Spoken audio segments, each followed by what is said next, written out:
യേശു കർത്താവ് ഈ ഭൂമിയിലേക്ക് കടന്നു വന്നത് മനുഷ്യന്റെ പാപത്തിന് പരിഹാരം കണ്ടെത്തുവാൻ ഈ താണഭൂമിയിലേക്ക് ഇറങ്ങി വന്ന് ഓരോ മനുഷ്യ യേശുവിന്റെ സ്നേഹം കടന്നു വരുവാനിടയായി തീർന്നു.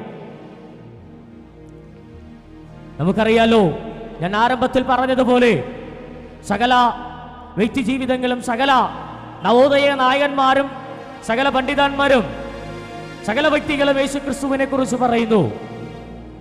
യേശുക്രിസ്തു ഈ ഭൂമിയിലേക്ക് വന്നത് മനുഷ്യന്റെ രക്ഷയ്ക്ക് വേണ്ടിയാണ്.